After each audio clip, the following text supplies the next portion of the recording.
What's up, ladies and gentlemen? Welcome back to the Big Fight Field channel where we speak the truth, we're honest, and we give out takes on the Miami Dolphins. It is Tuesday night, September 24th, 2024. And man, I'm still feeling the defeat about Sunday's game. There's some stuff that I just want to get off my chest for 20 minutes about this organization. And, you know, there's one thing really that stands out over anything that this team lacks. And I'm absolutely going to dive into it.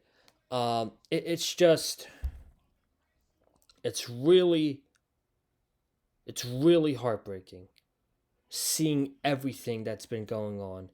And it sucks because I feel like as the season keeps going and as the worse and as the Dolphins get worse, the less interest I'm going to have.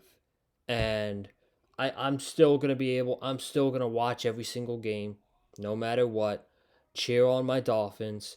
But there's just a certain time that we get to a breaking point. I'm nearly there. I'm this close. If we lose to the Titans on Monday night, I'm at my breaking point. The season is over. If we lose to the Titans at home on Monday night, I don't give a damn who the quarterback is. Besides Skyler. I don't care if it's Tim Boyle. I don't care if it's Tyler Huntley. If we lose to the Titans on Monday night, our season's over. And that will be officially my breaking point for this season. Um, and the season has gone downhill so fast that I'm actually thinking about doing some some Phillies content for the postseason. The Phillies clinched the NL East last night. They defeated the Chicago Cubs, and Red October starts next weekend. And I'm literally thinking about doing Phillies content. That's how bad the Miami Dolphins are, and that's how disappointing the Miami Dolphins have been for me as a fan this year. And, you know, it sucks, but I feel like we should be used to it at this point with the expectations. You look at the. Might as well just get into it right now. I'm not even going to do my promoting. Um, I'll do that at the end. Um, you look at the good teams. I don't want to say the good teams. I'll say the teams that are 1 and 2 around this league right now, right? You got obviously the Miami Dolphins, you have the Baltimore Ravens, you have the Cleveland Browns, you have Indianapolis, Las Vegas, San Francisco. I'm not going to count Las Vegas. San Francisco, Dallas, the Rams, you name it. Chicago. You look at all those teams that are 1 and 2 that I just named. And I feel like there's some sort of hole they can climb out of. There's hope for the teams that I just named. There's hope for them that are 1 and 2, and they can climb out of the hole that they're in right now. I've been a fan of the Miami Dolphins for 16 years, okay? I've been a fan since 2008. I'm 22 years old. I know what to expect when it comes to this team and this front office and this organization as a whole is to not expect huge expectations. And I fool myself every year because we do expect huge expectations. And it's very rare that you see the Dolphins have a slow start and they come firing out later in the season. The only time that happened was in 2021, and they ended up breaking our hearts by losing in embarrassing fashion to the Tennessee Titans and then not making the playoffs. Losing embarrassing games like to the Urban Meyer Jacksonville Jaguars and at home to the Atlanta Falcons. Um, that was the time where, we had a shot We were so bad in the beginning, and then we climbed our way back. But we played bad teams. We beat bad teams to get to the top. You look at the end of the schedule for the Miami Dolphins, it's an absolute gauntlet. And there's no way, the way this team is structured, and we have no idea if Tua's going to come back or not. We have no idea how this team is structured, but there might not be hope. And I honestly have very little hope about this team. And us fans, you see the title. Miami Dolphin fans deserve better than the on-field product. We deserve better as fans.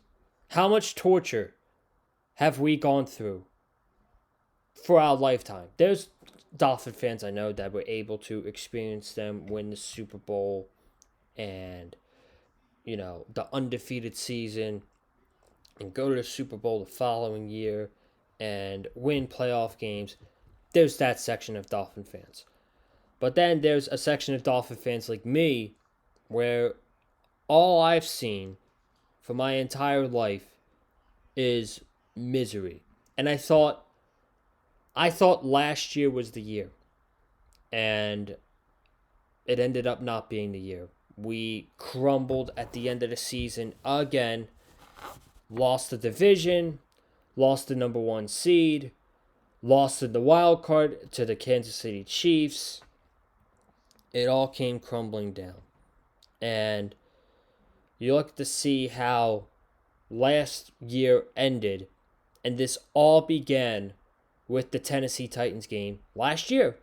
This is where it all began, in my opinion. It began last year against the Tennessee Titans, and it hasn't been fixed. What did Mike McDaniel do this offseason to change? Mike McDaniel did nothing in the offseason. He is so stubborn. He thinks he's the smartest man in the room. He thinks he can outsmart everybody, yet the only man he's outsmarting is himself. That's the only guy he's outsmarting. It's himself. And he's proven everybody how stubborn of a coach he is and how he isn't this offensive guru that the entire league has him figured out. And he did nothing this offseason. Nothing to adjust. We have had 2 explosive plays this year. It was the 63-yard pass to Jalen Waddle, and it was the 80-yard touchdown to Tyreek Hill. That's the only two big plays, explosive plays that we've had this year. Do you see them throwing them the ball downfield now with Tua out? Absolutely not. No shot whatsoever. No chance. And Mike McDaniel is so stubborn of himself. He talks about on the podium how we have to be better. We have to adjust on the road. Brother, you should have adjusted all offseason to play on the road. Not now. You should have adjusted that during the offseason. You addressed those issues during the offseason. Not right now. Not right now. And he has, I said it last year. Last year after we lost to Kansas City, he's not our guy. He is not our long-term head coach to win us a Super Bowl. And I said it last year. And I was one of the only few people to say that. And I got hell of backlash for that. A lot of backlash. And now everybody on Dolphins Twitter is saying the same thing about Mike McDaniel. You heard it here first. You heard it here first. Us fans deserve so much better. So much better.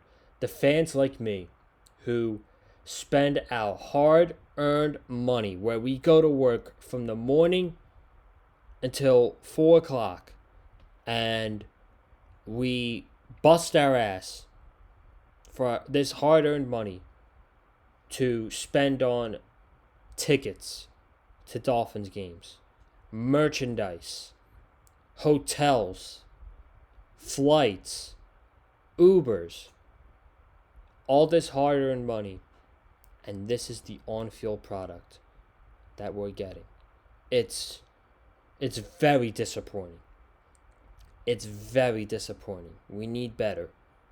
We need better than what we have. I don't give a damn who the quarterback is.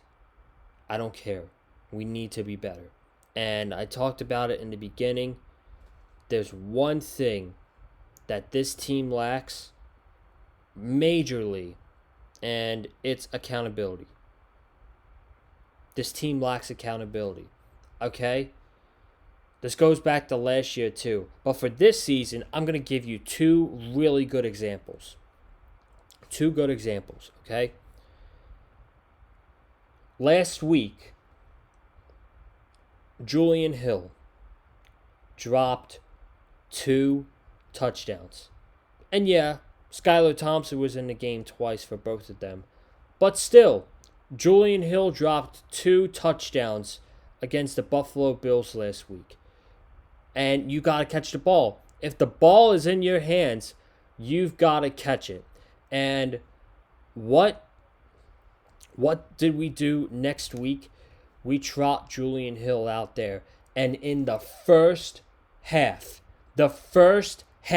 he had 3 major penalties. Crucial penalties. Did he play in the second half? Did he have the same playing time he did in the second half? You bet your ass he did. You bet your ass. That's not taking accountability as the head coach. You take him out of the game. Let's give another one. Same position. Tight end. Durham Smythe. Durham Smythe has been dropping the ball all season so far. All season. Last week, he dropped a touchdown. It was a perfect pass from Tim Boyle in the back of the end zone. Perfect position. And Durham Smythe couldn't come up with it. And Durham Smythe played in the rest of the game. That's not taking accountability. He should have taken him out of the game right there, and he should have put in Tanner Conner. And I don't know if Tanner Conner catches that touchdown, but you got to at least try. At least try. Because Durham Smythe, he dropped passes against Jacksonville, and he dropped passes against Buffalo, and he dropped a huge touchdown against Seattle. Huge touchdown. So we have no... That's just 2. That's just 2. And the coach doesn't take accountability. It's the same thing. He said it after the wild card game against Kansas City, and he said it last week against Seattle. Oh, it starts with me. We got to be better on the road. It starts with me. Blah, blah, blah. He takes no accountability for himself. None. 0. And you know how I know he doesn't take accountability? Because he didn't fix the problem from last year going into this year. He didn't fix the problem in the offseason. That's not taking accountability for the mistakes that you made at the end of the season. That's not taking accountability. So, it's very disappointing. And again, on the podium, the last thing I'll say, and then I'm going to get out of here, but I just had stuff on my mind that I wanted to get off my chest, and I'm still upset, and I just really wanted to get it off my chest. Mike McDaniel had a press conference today. He's not going to name the starting quarterback yet. He listed Skyler Thompson day-to-day, and he didn't rule him out for playing Monday night. I swear on... I'm not going to swear on anything, but if Mike McDaniel starts, God forbid, he starts Skyler Thompson on Monday night, I'm going to lose my cool. I'm going to lose my cool. Because if you start Skyler Thompson, if you trot him out on that field Monday night, that proves two things. Number one, you don't give a fuck about the fans. You don't give a rat's ass about fans' opinion. And number two, you're telling the team, hey guys, second week in a row, we don't have Tua. We're going to trot out the same quarterback who had a 4.9 quarterback rating. You're basically telling your team, without telling them, we don't have a chance.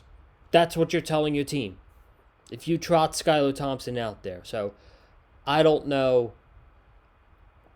when he's going to name the quarterback. Maybe it's a situation he doesn't name it till Monday. I doubt it, but maybe it's a situation he doesn't name it till Monday. But if he starts Skyler Thompson on Monday night, I'm going to lose my cool. I'm going to lose my cool. So, that's all I got. If you guys haven't already, be sure to go ahead and check out the post-game recap video that I did for the Miami Dolphins embarrassingly losing to the Seattle Seahawks 24-3. It'll be up at the end of this video. It'll come up in the last 20 seconds. And special reminder, the preview for the Tennessee Titans versus the Miami Dolphins will be out on Friday afternoon. But, however, I'm going to be filming it on Thursday night because I have work on Friday, taking a half day, got last minute packing to do. I will upload the preview on Friday afternoon before I go to the airport, but it'll be up on Thursday. So if things are not up to date, then that's why. But, guys, I'm getting out of here. Thank you guys so much for tuning in. Be sure to subscribe to the Big Fight Fuel channel, man. Like I said earlier, I have no idea I do have an idea, but the season is going downhill pretty fast, so maybe we'll start doing Phillies content, postseason content here on the Big Fight Fuel channel. I'm going to see how this week goes, and we'll know next week. But subscribe, comment down below, hit the like button if you'd like to hear from me. Follow me on Twitter, Colin_Joseph. I'm getting out of here. Peace. Have a good night. Stay safe. And go Dolphins, baby.